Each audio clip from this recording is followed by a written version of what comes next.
Olá, amigos.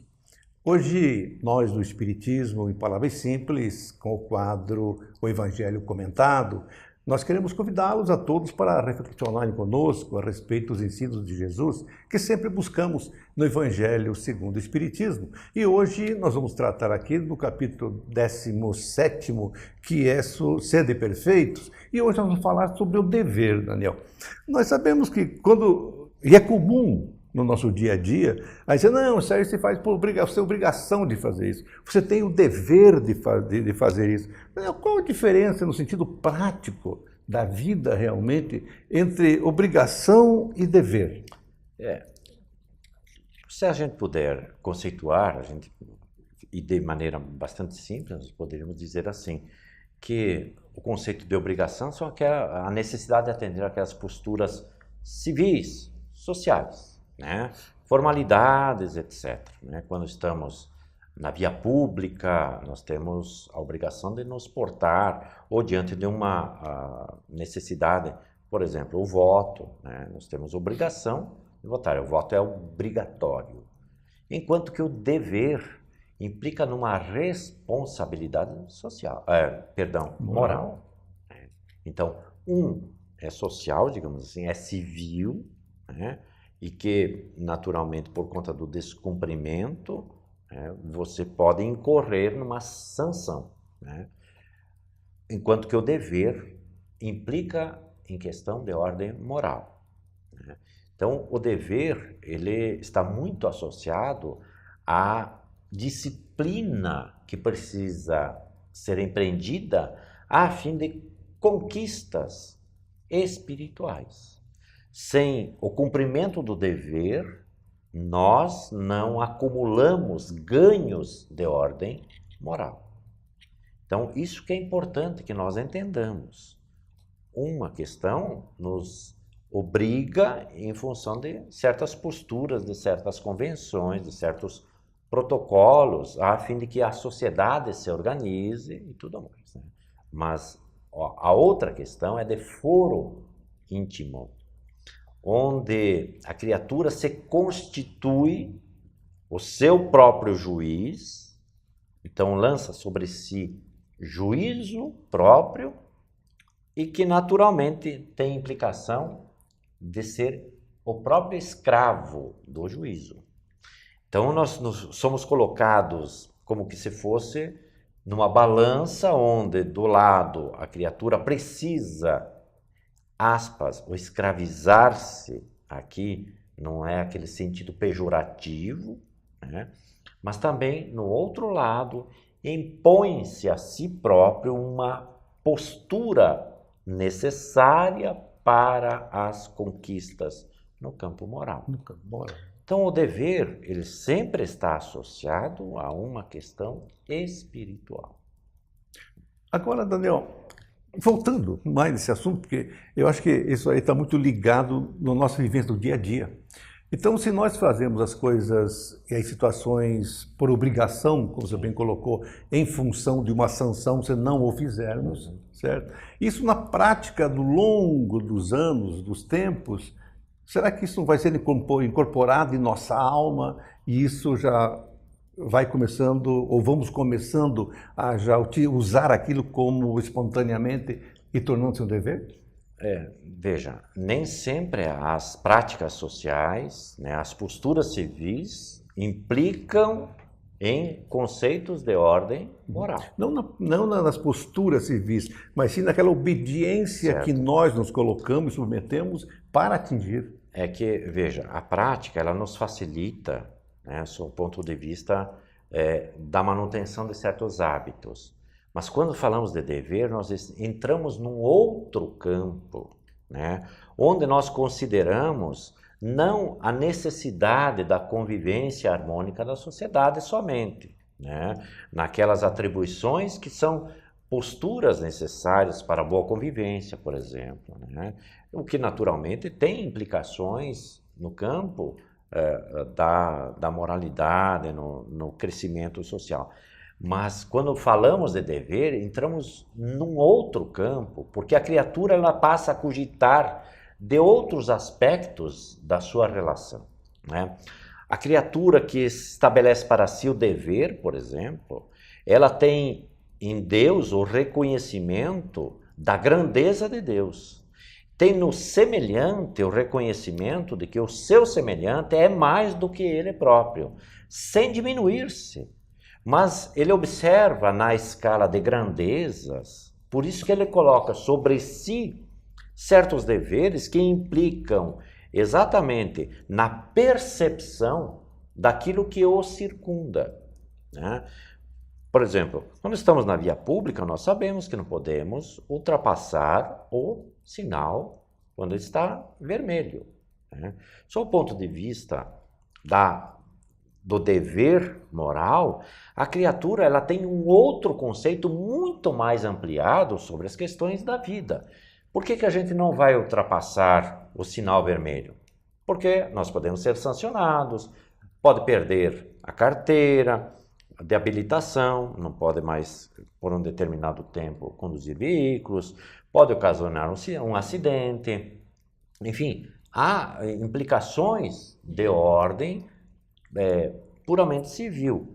Quando a criatura ele estabelece para si o dever, ele encontra nessas posturas elementos superiores, né? Ele vê a vida da criatura, ele considera a sua própria existência, ele sabe que a sua atuação enquanto cidadão, para que a sociedade melhore, ele precisa também se melhorar. Então, ele alarga o espectro de compreensão. Isto é o dever, que a criatura se põe sobre si um juízo de responsabilidade, por isso que dissemos há pouco, em que ela se configura escrava de si, né? Em favor de questões maiores. Exatamente. Por isso que ele considera o outro semelhante mais que a si mesmo. Nunca em desvalor da sua própria vida. Né? Isso precisa ser bem entendido.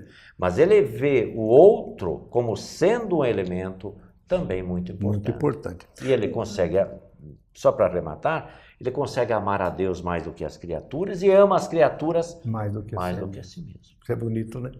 Agora, eu vejo, no sentido prático, que entre todos nós, e acredito que aqueles que estão reflexionando conosco também assim o pensam, e conhecem aquela passagem do Evangelho do Bom Samaritano. Ah, perfeito. Para mim, acho que cabe direitinho aqui, pelo que você colocou, né, Daniel? Que Perfeitamente. quando ele foi atender aquele ser que lá estava ferido, ele não foi por obrigação, ele agiu mais pelo dever, foi isso? Sem dúvida nenhuma. Porque ele não quis saber se ele era samaritano, não era, ele foi buscar a consequência e a salvação da vida que ali estava. Perfeitamente. Seria isso? Exatamente. Então, veja, por exemplo, nesse momento a humanidade está vivendo uma situação muito grave, né? Que é aquele movimento migratório, humanitário, que está ocorrendo no leste europeu, de maneira geral, né? Nos países africanos ali, né? Na Síria, etc., em direção a outros limites de países próximos. Fronteiriços, né? A criatura que compreende isso, né, ela entende e vê que aquilo não é necessariamente um movimento político, né? Nós não estamos aqui para ensinar ninguém, mas a criatura que impõe sobre si o dever, ela entende que ela pode ajudar, que aquelas criaturas passam a ter direito, porque são seus irmãos, né? Então, o socorro, a compreensão em relação às motivações, enfim, há uma série de situações que desborda a partir de um fato que a gente, ainda que estejamos longe, não deixamos de sentir a sua influência. De sentir, né? Aliás, isso é muito importante, né, Daniel, que a gente reflexione sobre isso, porque assim nós começamos a olhar a sociedade, ou começando pela nossa própria casa, a olhar as pessoas que ali vivem conosco de uma forma diferente. E para tal, nós devemos sempre observar de que nós, encarnados, todos somos espíritos e todos, como bem colocou Daniel, somos filhos do mesmo Pai e, portanto, buscando a mesma coisa, que é a felicidade. E nós, para buscarmos a felicidade, nós temos que começar a colocar em nossa alma deveres, buscar fomentar esses deveres para olharmos o nosso semelhante como um semelhante que somos em busca da felicidade. O Espiritismo, em palavras simples, volta já já.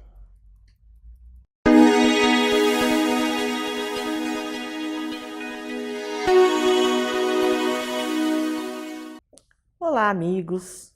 Grande alegria estarmos juntos. Que Deus nos abençoe, que Jesus esteja em nosso coração, na nossa morada íntima. Nosso abraço fraternal a todos. Nós estamos trabalhando neste quadro consolador algumas questões do convite do Cristo ao reino de Deus, que se estabeleça na terra, que se estabeleça dentro de nós. Na verdade, primeiramente, vai se estabelecer dentro de nós, né? Assim como o estado da alma, que até outras religiões, outros credos vêm e comentam. O estado de céu e de inferno é um estado de consciência. E aí a gente vai começar a fazer esse entendimento do estado de consciência. Nós falávamos de duas passagens, de duas parábolas, da pérola e do tesouro. E desta feita nós gostaríamos de falar da parábola do fermento.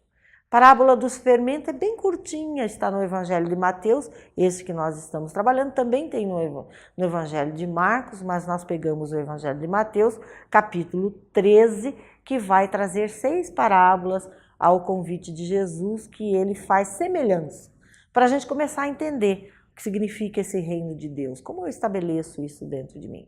E ele diz assim: o reino de Deus é semelhante a uma mulher que esconde 3/4 de fermento em meio à massa do trigo. E aí a gente fica pensando.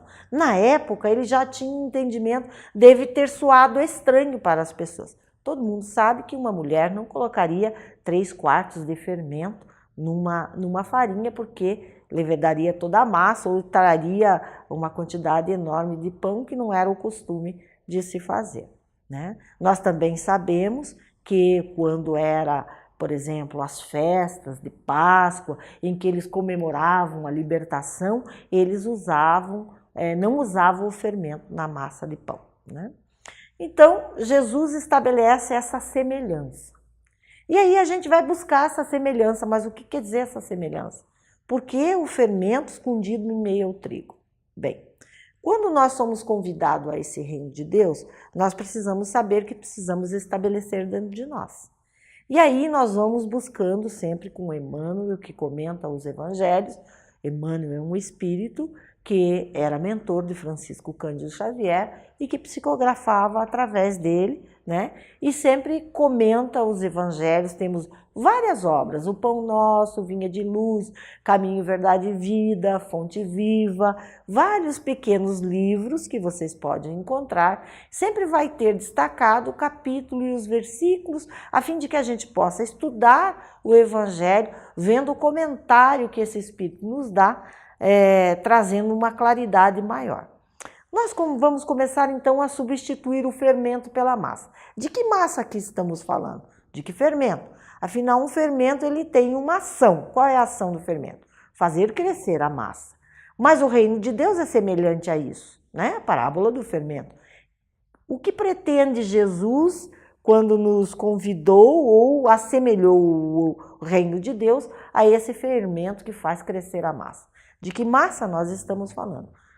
Nós estamos falando da massa, ou seja, das nossas virtudes, do trabalho da nossa intimidade. Assim como nós falamos do joio e do trigo, nós estamos falando deste fermento que é a ação contínua, perseverante nossa, a fim de que cresça em nós as virtudes, a fim de que nós possamos tirar de nós o mal que existe dentro de nós.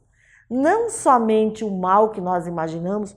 Quando nós imaginamos o mal alheio, nós temos que imaginar a nossa visão de vida, o mal que existe em nós. Quando Jesus também oferece a oração do Pai Nosso, tão preciosa, e que ele vai remetendo o pensamento do ser humano em direção ao futuro, à espiritualidade, ele também cita que nos livre das tentações, não é? Mas não é as tentações que nós sempre imaginamos dos outros.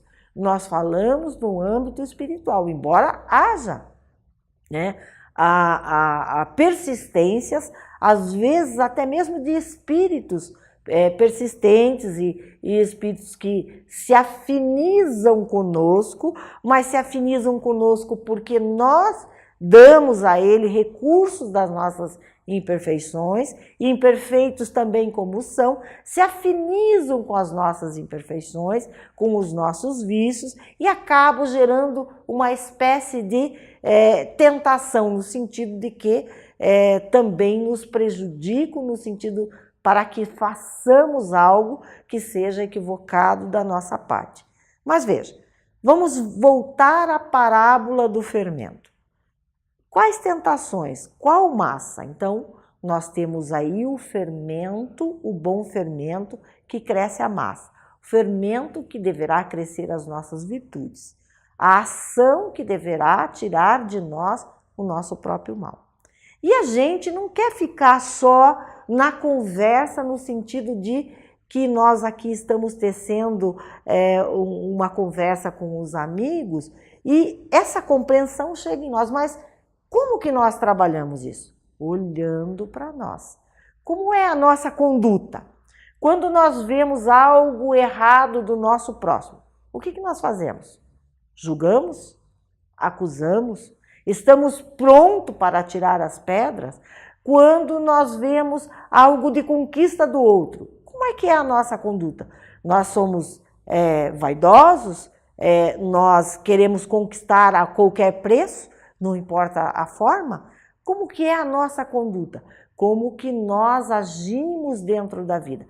Esta situação que nós vamos ter que começar a enxergar, fazer uma análise, analisar a nossa consciência todos os dias. Eu fiz algum mal? Eu promovi o mal a alguém? Eu ofendi alguém? Eu deixei de fazer o bem quando a oportunidade do bem me apareceu? Porque os espíritos bondosos nos dizem que não basta não fazer o mal, é necessário fazer o bem. Quando você não faz nem o mal, mas também não faz o bem, você já está causando o mal por não promover o bem na vida sua e das pessoas que você convive. Então é este fermento que está escondido na nossa intimidade, essa semente divina que está escondido no coração da alma humana. É esse fermento escondido ao meio do trigo que deverá levedar, crescer e aumentar a massa, o fermento divino, as boas sementes. Por isso Jesus compara semelhante a este fermento escondido. Existe o bem dentro de você, existe o bem dentro de mim. E muitas vezes nós não valorizamos o bem, nem dentro de nós e nem dentro do próximo, porque nós julgamos e esquecemos que deveremos ser severos conosco e indulgentes para com o outro. Então, nós trabalhamos mais o nosso mal do que o nosso bem, porque nos falta amadurecimento espiritual. E é isso que precisamos trabalhar. Todo dia nos questionar. Eu posso consertar o que fiz de errado hoje e amanhã? Eu devo.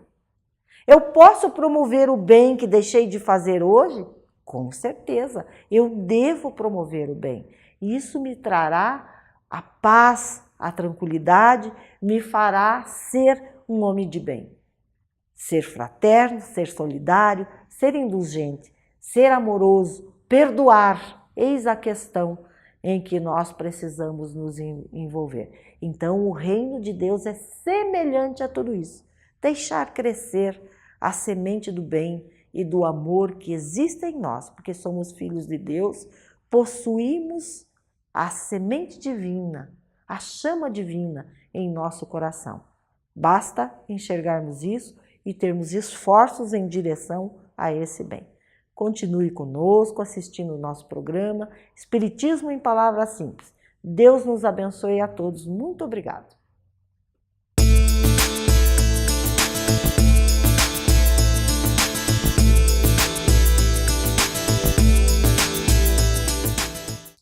Olá, amigo telespectador, que bom estar de volta com você nesse quadro no entorno da mediunidade. Nos programas anteriores eu comentei sobre a obsessão e inicio hoje uma conversa sobre aspectos do tratamento da obsessão. Para se tratar a obsessão é bom lembrar como Kardec define a obsessão. Na obra Gênesis está assim: Chama-se obsessão a ação persistente que o espírito mal exerce sobre o indivíduo. Está entendido, portanto, de que se trata da ação de um espírito mal intencionado, em última análise, um espírito inferior. Também são 3 as naturezas da obsessão.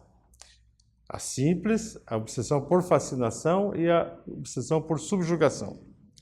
Eu comentei que são múltiplas as causas da obsessão. Entre elas, o desejo de vingança é o que muitas vezes dá maior sofrimento, tanto a quem é obsediado, quanto ao obsessor. E são essas causas ligadas a vinganças que mais difíceis de resolver. Agora, o tratamento da obsessão depende da natureza da causa, né? Assim como do que o obsediado ou do que o obsedado sabe sobre o assunto. Vamos abordar, né, o tema levando em conta crenças e valores do obsedado. As pessoas são diferentes nas suas crenças, de modo que você pode agrupar as pessoas obsedadas ou obsedados em 2 grandes grupos. Chamaria de grupo A, o dos que acreditam nos espíritos e na sua interferência junto ao mundo humano, ao mundo terreno. Eu chamaria isso de os iniciados. Nesse grupo estão os espíritas, os espiritualistas e outros que aceitam a mediunidade como fato normal. Aí nós teríamos um chamado grupo B, dos que desconhecem ou não acreditam na interferência dos espíritos. Chamaria dos neófitos nos assuntos de espiritualidade. Nesse grupo estão os materialistas, estão os agnósticos, ou seja, para uns a alma não existe, para outros não sobrevive, e para outros você precisa ainda provar, né? Se não tiver uma prova científica, não aceita, que é a questão dos agnósticos. Nem sim, nem não, mas me prove cientificamente. Também estão os que acreditam na sobrevivência da alma, mas não aceitam que ela possa interferir no mundo dos homens, que possa comunicar-se conosco. Então nós temos, portanto, para tratar desse assunto, 2 formas de abordar a questão. As pessoas que acreditam na mediunidade e para as pessoas que não aceitam nada. O tratamento da obsessão é mais fácil de ser explicado e entendido para os que estão iniciados nas questões da espiritualidade e da mediunidade. Porém, isso não garante a este grupo de pessoas a necessária solução, um melhor resultado como um todo, porque não depende dele acreditar ou não acreditar, depende de ele fazer aquilo que precisa ser feito. Para os descrentes e não iniciados, há uma etapa anterior, ou da iniciação das questões da espiritualidade e da mediunidade. Você precisa introduzir o indivíduo nessas questões para ajudá-lo no seu processo obsessivo. Importante é que se entenda que o esclarecimento também deve ser feito aos entes próximos, aos entes queridos, aos amigos que estão na vida de relação com esse indivíduo que está sob processo obsessivo, porque o tratamento não é uma questão individual, é uma questão coletiva do grupo familiar, do grupo de amigos que estão envolvidos com a questão. De que adianta, então, eu fiz aqui uma analogia, um médico prescrever um remédio homeopata a quem não aceita a alopatia? Então, se ele não aceita que a homeopatia é um meio de tratamento diferente do alopático, não adianta receitar, ele pode nem formular, ou se formular não vai levar aquilo muito a sério, não vai cumprir aquilo que devia ser cumprido. De que adianta também o indivíduo adentrar a câmara de passes, né, e achar que tudo aquilo é uma representação, uma ilusão, e rechaçar pela própria atitude mental qualquer ajuda que queiram lhe dar. Então, vejam como há uma necessidade de uma integração, uma participação. O indivíduo tem que entrar no processo, né? Ele não vem de fora, ele tem que estar dentro do processo. O tratamento da obsessão implica, então, na compreensão do processo no qual o indivíduo está envolvido e numa atitude de cooperação e de mudança. Ele tem que entender por que está assim e cooperar e fazer algumas mudanças que, ao longo das nossas conversas, nós traremos esse assunto. Resolver a questão da obsessão não é o mesmo que resolver, por exemplo, uma catarata visual. O que o médico faz na catarata visual? Ele retira o cristalino comprometido, introduz uma lente ocular E o indivíduo, depois de tomados os devidos cuidados, volta a enxergar tranquilamente. Hoje, a cirurgia é tão comum e tão rápida, em questão de minutos, está tudo resolvido. Uma vez retirado o cristalino, né, comprometido, ele não retorna ao olho do paciente, porque não se trata de uma personalidade com vida própria. Então, o médico intervém, tira o cristalino comprometido e ele não volta mais, esse cristalino comprometido. Sei que tenha outros problemas no indivíduo. No caso da obsessão, vejam, não adianta retirar o espírito, porque ela é uma personalidade própria, né?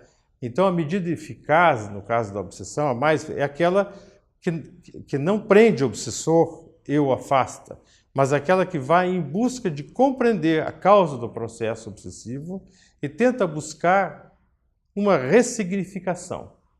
Então, neste caso, faz com que o indivíduo participe do processo, entenda qual é o caso, quais são os males feitos, por que o indivíduo está obsediando, né? E trabalhar a questão do perdão, do entendimento, né? Do perdão das ofensas, para ver se o obsessor, né, sai do processo tranquilo e vê que ele tem vantagem de desligar do processo. Existem lugares, né, que pegam o indivíduo pelo colarinho, arrancam o indivíduo do lugar, né, e colocam ele preso. Mas um dia esse indivíduo não vai ficar sempre preso. Ele acaba saindo do seu local. Ele acaba voltando, e aí às vezes ele volta com vingança ou com vontade, com ódio redobrado, porque tiraram ele de lá. E ele estava lá muitas vezes porque se sentia injustiçado, ele queria uma justiça, né? Ele queria fazer justiça com as próprias mãos e ainda criam mais problema para ele. Então essa questão de prender, retirar, ela pode ter uma solução aparentemente temporária. No tratamento as questões são levadas em conta pelo lado do perdão das ofensas, pelo lado da compreensão, pelo lado do amor, às vezes da ressignificação. Por que eu fiz isso? O indivíduo não entendeu. Se ele entender, talvez ele mude o seu comportamento, né? Alguns rituais, nós sabemos que podem causar terror aos espíritos menos esclarecidos, que fogem afugentados. Porém, esses espíritos nunca estão sozinhos e vão acabar sendo assessorados ou recebem apoio de espíritos esclarecidos do plano inferior, né, que lhe ajudam, né, a retomar a sua atitude de forma mais hábil no seu processo de vingança. Hoje nós vamos ficar por aqui, né? No próximo programa a gente retoma a questão, nós continuaremos com esse assunto, né? Eu recomendo aos amigos que fiquem sempre ligados todas as semanas nesse programa, porque a unidade mais valiosa de todos nós é o tempo. E você pode dedicar o seu tempo a uma questão de grande utilidade para o teu crescimento espiritual. Tchau.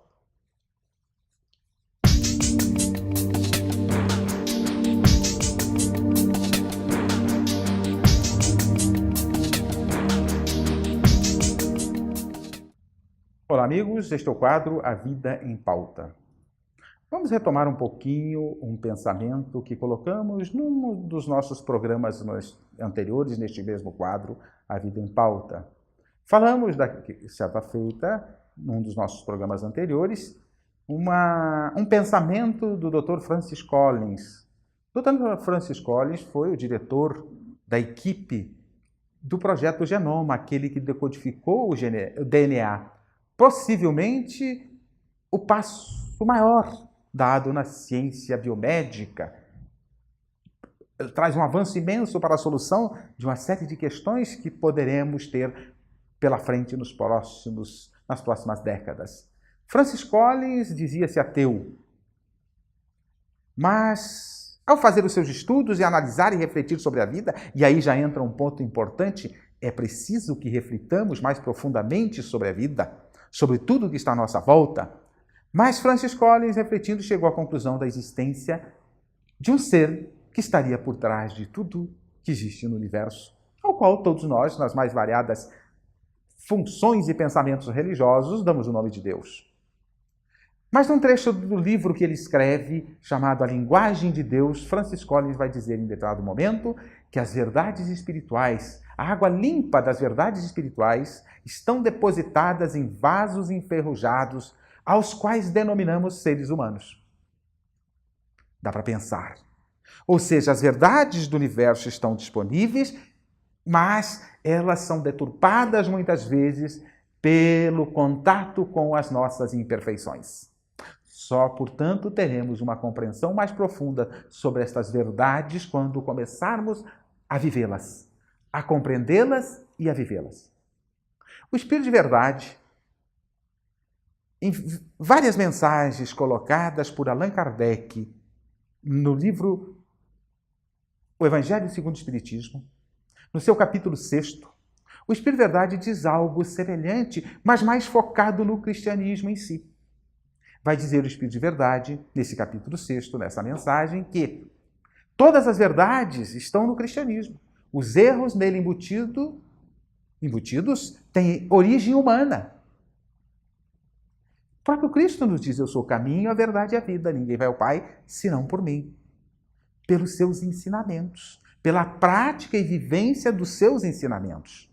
Aonde quer que estejamos praticando o bem, independente da nossa filosofia religiosa, nós somos cristãos, mesmo sem essa denominação. Portanto, o Espírito de Verdade vai nos dizer que tudo o que precisamos está presente no cristianismo.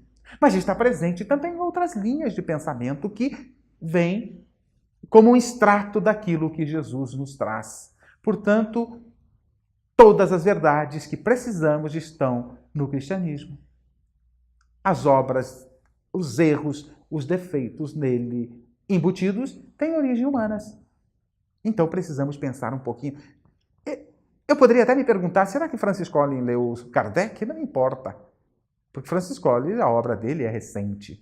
Mas, essa obra citada, A Linguagem de Deus, mas não importa. O importante é que ele chegou à conclusão, saindo do ateísmo para a conclusão da existência de um ser pensante e criador do universo. Então, a água limpa das verdades espirituais estão depositadas nas nossas imperfeições e por isso saem de nós com impurezas. Enquanto não fizermos a limpeza do nosso interior, colocando as leis do amor, colocando a prática do bem em nossas ações, não vamos fazer, vamos continuar deturpando, não vamos fazer a limpeza de nós mesmos e vamos continuar deturpando estes ensinamentos maravilhosos que a natureza e tantos emissários nos ofereceram por determinação divina, por parte da obra de Deus. Então, de que forma podemos fazer a nossa limpeza? Primeiramente, buscando nos questionar. Fazermos questionamentos mais profundos sobre a vida. De quem somos, de onde vemos, para onde vamos, quais são os nossos destinos. Não aceitando naturalmente aquelas compreensões, aquelas interpretações dos seres humanos, adquirindo a nossa compreensão, utilizando estas compreensões de outros, mas utilizando a nossa razão. Por isso, Allan Kardec, em determinado momento, na sua obra, vai nos dizer que não devemos aceitar nada que a nossa razão não aceite, para que a gente se aproprie através do conhecimento. Portanto, o conhecimento é o primeiro passo para que possamos fazer a nossa limpeza interior e não deturpar as verdades espirituais que estão ao nosso alcance e são maravilhosas e extensas estas verdades. O próprio Criador, começando pelo próprio Criador. Precisamos aprofundar a questão do Criador, da existência de Deus, porque sem a existência de Deus nada tem sentido. Portanto, através do conhecimento é o primeiro passo. Depois vem a vivência. Mas a vivência a gente vive um pouquinho, daqui a pouco faz diferente, a gente tenta fazer certo, daqui a pouco escorrega, mas precisamos insistir para que vire hábito. Podemos pegar algumas tarefas em nossas vidas, algumas conquistas que precisamos fazer dentro da linha das virtudes, como paciência, tolerância, benevolência, indulgência, o perdão, e começarmos a exercitar, tomarmos o cuidado para exercitar diariamente. Diz a ciência humana que trata da psique, que tudo aquilo que praticamos sem falha, 21 dias consecutivos vira hábito. Então precisamos exercitar permanentemente, constantemente, a conquista desses valores para limpar o nosso interior até que façamos 21 dias consecutivos sem fracassar. E assim teremos conquistado aquela virtude. É isso que a ciência humana está nos propondo, de certa forma, para que vire hábito. É preciso que vire hábito. A prática do bem, a prática das leis do amor é preciso virar hábito. Não vai ocorrer do dia para a noite. Eu decidi hoje virar santo. Não dá. Eu decidi hoje vencer a minha impaciência, a minha intolerância. Não dá. É preciso que eu exercite. Você aprendeu a tabuada no primeiro dia de aula? Pergunto e tenho certeza que raramente alguém aprendeu no primeiro dia de aula. Mas para conquistarmos os valores internos, nós queremos do dia para a noite. Não é possível. O progresso não é um episódio, é um processo continuado de conquista.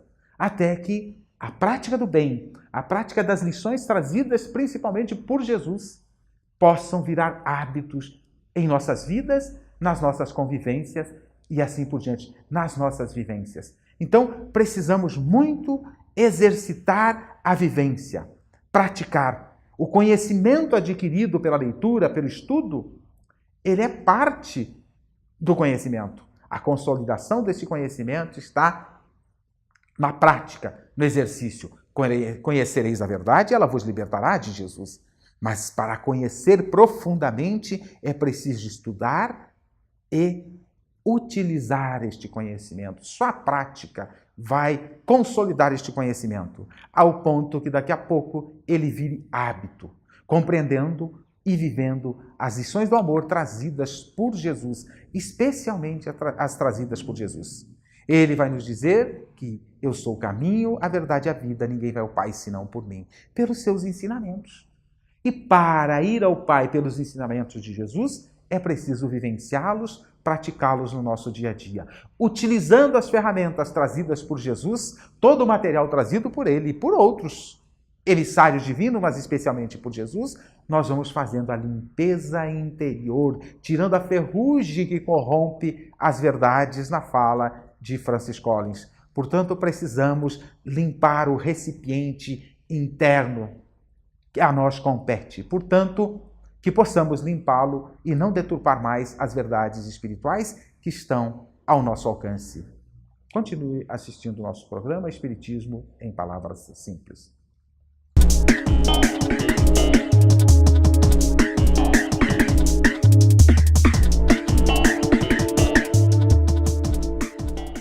Olá, esse é o quadro Espírito Jovem.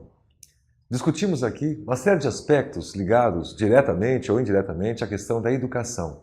E dentro da educação, todos os hábitos, já que nós somos, segundo Allan Kardec, um conjunto de hábitos adquiridos.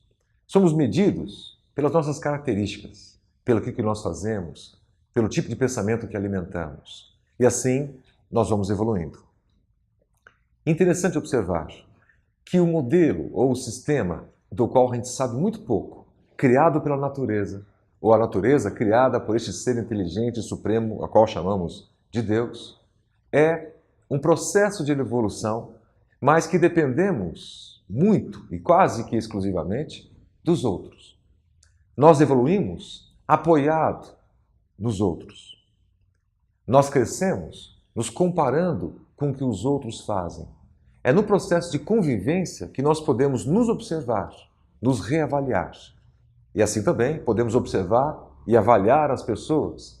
Temos nossos conceitos, nossos preconceitos, e vamos aprendendo solidariamente, vamos aprendendo num conjunto de pessoas a reconhecer entre o certo e o errado. Nós avançamos em inteligência, no caminho junto com os outros. Nós decidimos pelo certo e errado durante a caminhada junto com os outros.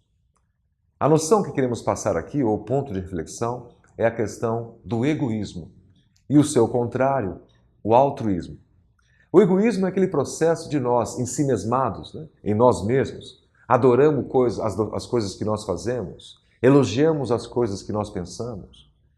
Mas o egoísta, o ser egoísta, se tivesse só ele isolado no universo, sem o outro, ele não cresceria, porque não teria um parâmetro do outro ou dos outros. Ele não saberia se está fazendo ou o que está fazendo, pensando, é certo ou errado, porque este parâmetro é dado pelo outro, pela sociedade, que é o conjunto dos outros que nós estamos aqui observando. Segundo a doutrina espírita, O egoísmo é uma das principais chagas da humanidade. Quando nós temos paixão por nós mesmos e não amor pelos outros, nós temos um amor disfarçado de paixão por nós mesmos e não levamos o outro em consideração. O que há de melhor na vida queremos para nós, o resto para o resto das pessoas. Essa é a visão egoísta, essa é a praxis egoísta, o jeito egoísta de ser. Há na história, nas lendas, a figura de Narciso. Ele que, muito belo, muito bonito, quando se olha no lago, vê o seu próprio reflexo, apaixona-se por si mesmo. Diz a lenda que as ninfas todas eram muito apaixonadas por Narciso, mas ele só sabia olhar para dentro de si mesmo. Só reconhecia a si mesmo como algo verdadeiro e pleno, e não sabia o que tinha em derredor. Essa história ilustra o ponto de vista de alguém que tem um olhar sobre si mesmo muito positivo e sobre os demais todos altamente negativo. Só leva em conta o que nós fazemos, o que nós pensamos. É a figura do orgulho e, mais ainda, a figura do heroísmo fazendo parte da tua psique, fazendo parte das tuas características. Brincando dizemos, alguém coloca no centro de uma mesa ali uns comes e bebes, e o egoísta é aquele primeiro a atacar o pote, mas ele é muito educado, deixa um ou outro no final para que os outros possam assim se alimentar, já que ele já está satisfeito. Aí ele abre porta para o outro. Este narcisista, né, aquele que olha para si mesmo e não considera a opinião do outro, a dor do outro, né, o conselho, o jeito de ser do outro. Esta chaga da humanidade, porque sem o outro nós não evoluímos. O seu contrário, o contrário do egoísmo, é exatamente a palavra altruísmo, de alter, que quer dizer o outro. Allan Kardec diz que o altruísmo é a forma da caridade, e fora da caridade não há salvação. Então, o olhar pelo outro, para o outro, é o processo que nós temos de evolução na nossa vida social, a evolução do ser humano. A natureza não dá saltos, e Deus, nosso Pai, criou um sistema de vida em que nós evoluímos pelo próprio homem. Assim, alguns pouco mais adiantados que nós, outros menos adiantados que nós. Nesse processo de convivência, uns se ajudam, se observam, né? E nós vamos evoluindo o nosso conjunto de leis, nosso conjunto de costumes, nossas culturas, porque assim a evolução pede. Né? Já que há um sem número de problemas na vida social, já que há um sem número de questões ainda não resolvidas pelo conjunto da sociedade, nós vamos aprendendo a pouco e pouco a resolver cada uma delas, entendendo suas causas. Se ainda temos diferenças com o outro que pensa diferente da gente, politicamente, ou é de uma outra raça, ou é de uma outra religião, nós vamos entendendo que todos somos irmãos, que todos somos iguais em termos de direitos. E é com este outro que pensa diferente de mim que eu vou crescer, que eu vou burilar os meus pensamentos, ou ele burilar os pensamentos dele. E assim, nesse processo, nesse conjunto de ideias sociais, nesse conjunto de ideias ambientais, que todos nós vamos levantando e dizendo a nós mesmos, é hora de mudar a vida, é hora de melhorar a vida. Vamos deixar antigos hábitos que eu e toda a sociedade acabamos alimentando, substituindo por novos hábitos que eu e toda a sociedade estamos caminhando e estamos buscando. Hoje, a parte prática disso que nós contamos nesses minutos agora que passamos é a seguinte. Há um número crescente, cada vez maior, de iniciativas que partem do próprio ser humano em direção ao outro. Vizinhos que comentam com outros vizinhos e fazem uma ajuda solidária. Né? Um ajuda o outro quando alguém viaja para evitar algum tipo de furto, né? Para observar a questão da segurança. Uma questão solidária, cooperativa. Nas empresas, não chamamos mais as pessoas de funcionários, aquele que exerce somente a sua função. Chamamos as pessoas de colaboradores, que trabalham juntas. Porque um trabalhador com o outro trabalhador não geram somente duas ideias. Quando nós convivemos com o outro, nós temos um processo de criação muito maior e as ideias tendem ao infinito. Tantas quantas são necessárias para nós aplicarmos em nossas vidas e observarmos qual que está fazendo com que a vida melhore, tende ao equilíbrio, qual que nos traz mais realização pessoal, Qual dessas histórias que nos traz mais felicidade? Os exemplos estão por aí. São jovens que se reúnem para atender a demanda de uma escola X. Outros jovens se reúnem para pintar ali um colégio que está muito depauperado, caído, né? E revitalizam junto com a comunidade. Outros são jovens que começam a costurar, né, roupas para dar em abrigos que precisam da assistência básica. Outros desenvolvem um processo ainda maior de educação, de relacionamento. E nós vamos aprendendo que nós dependemos do outro para crescer. Esse processo de convivência nos faz conviver com pessoas das mais variadas pensamentos, dos mais variados pensamentos, das mais variadas emoções, inteligências, sentimentos. E essas diferenças que nos fazem, que nos induzem a refletir. Será que o que eu estou fazendo é importante para o outro? Causa um benefício para o outro? Se a resposta for sim, nós perguntamos, e isso que eu faço que causa benefício para os outros, também me gera benefício? Se a resposta for sim para ambas as perguntas, estamos fazendo o certo. Se nós queremos causar benefício a nós mesmos e com isso acabamos gerando um mal a alguém, alguma coisa não está correta nessa equação.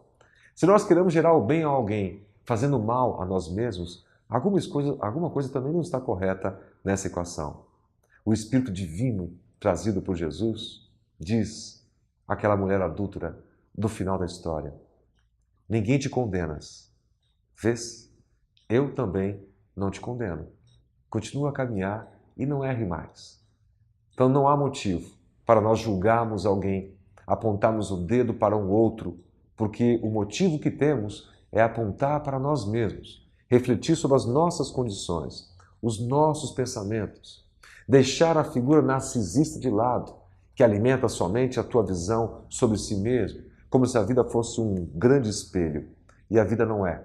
A vida é um espelho às avessas, refletindo os outros sobre nós. Como nós conduzimos diante dessas demandas sociais. Como é que me porto? Como é que eu me importo com as pessoas? Da mais simples às pessoas mais complexas. De qualquer status social, de qualquer dilema sexual ou religioso ou de raça. Eu sou eu mesmo quando olho para o outro e observo que posso amar o outro com todas as suas limitações, porque reconheço que eu mesmo também tenho as minhas.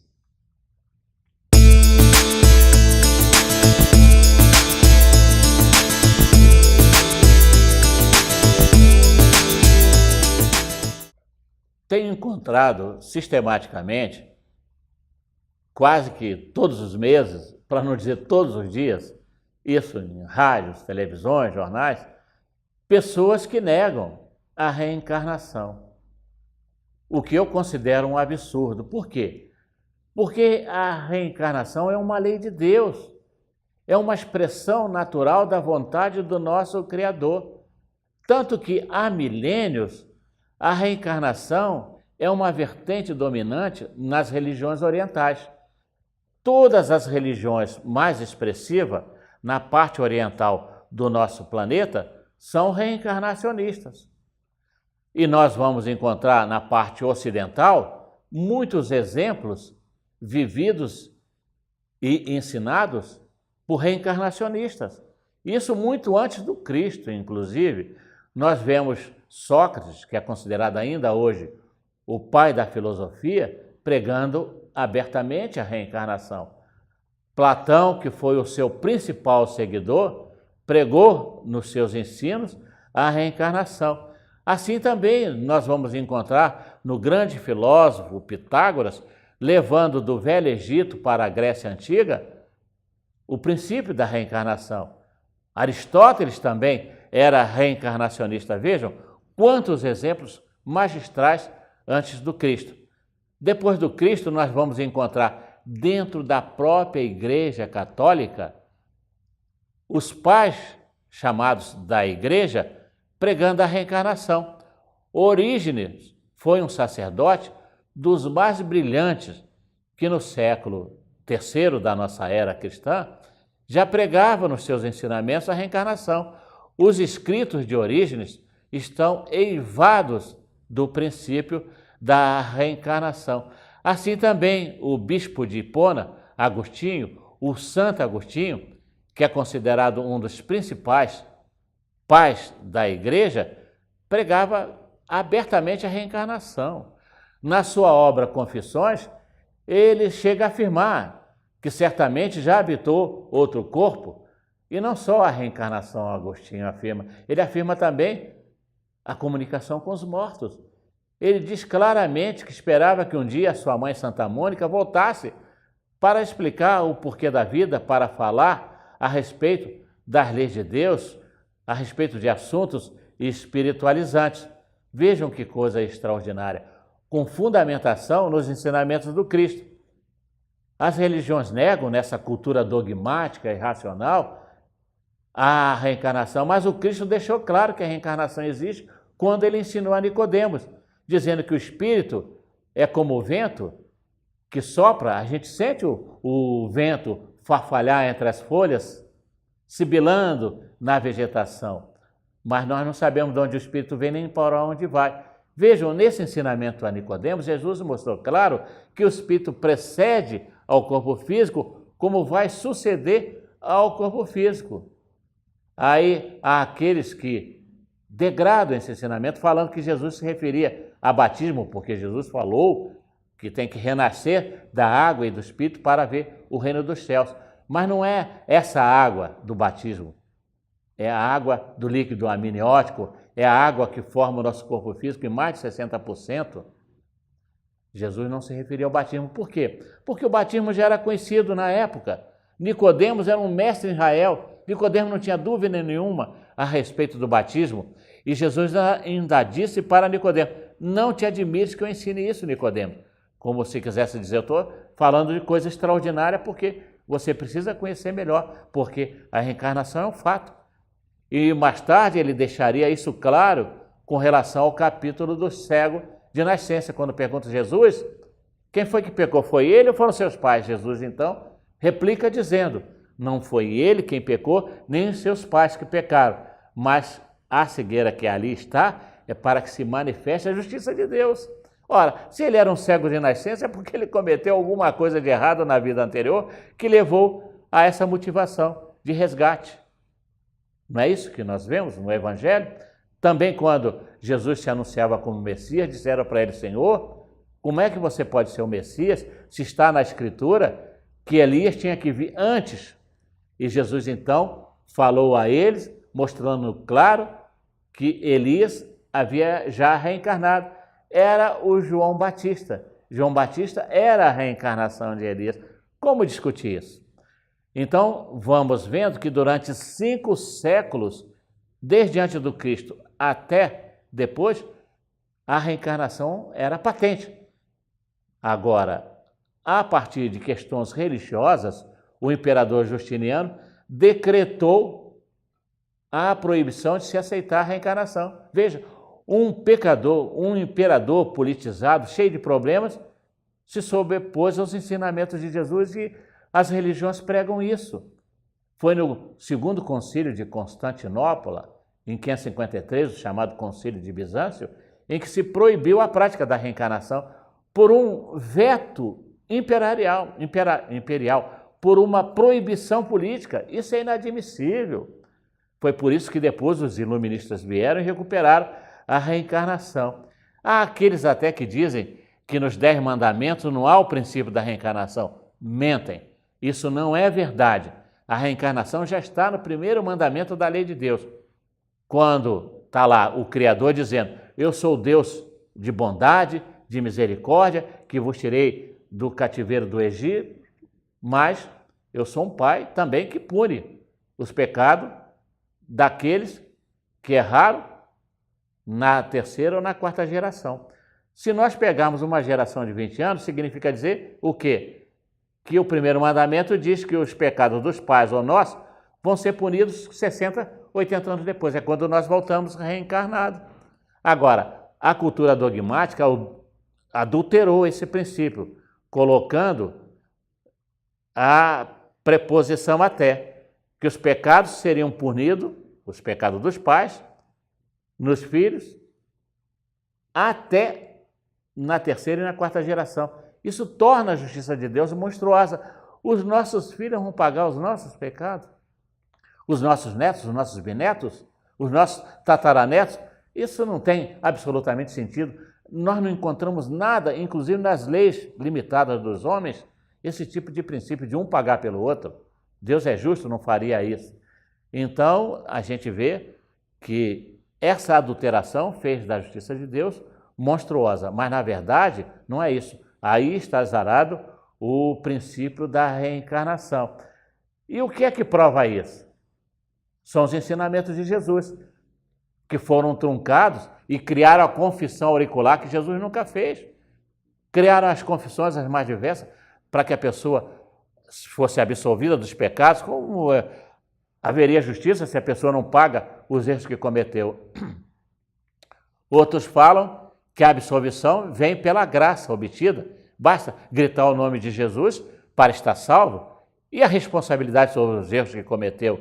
E os males que foram praticados? As dores que foram geradas? Isso é um absurdo. A pessoa tem que resgatar, como na lei de Deus. É claro que existe a misericórdia, assim como existe a misericórdia também nas leis humanas. O sursis, a prisão domiciliar, a redução da pena, desde que a pessoa resgate e se arrependa definitivamente dos males cometidos. Mas, de forma alguma, a pessoa deixará de pagar aquilo que deve.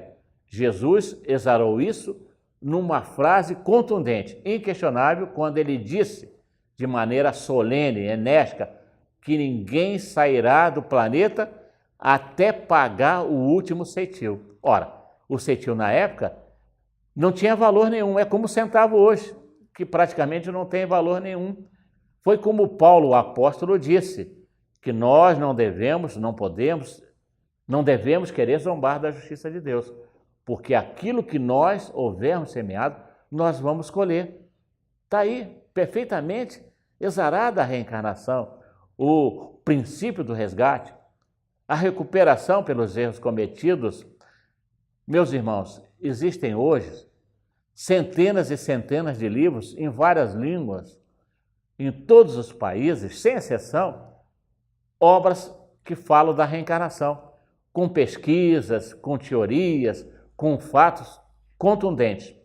Dou como exemplo uma obra magnífica que está aí nas prateleiras para a gente consultar, que tem o título A Verdade sobre a Reencarnação, do cientista e parapsicólogo Hans Rose, onde ele afirma claramente, entre muitas coisas, que a reencarnação hoje é um assunto muito importante, mas no futuro será o mais importante de todos os assuntos.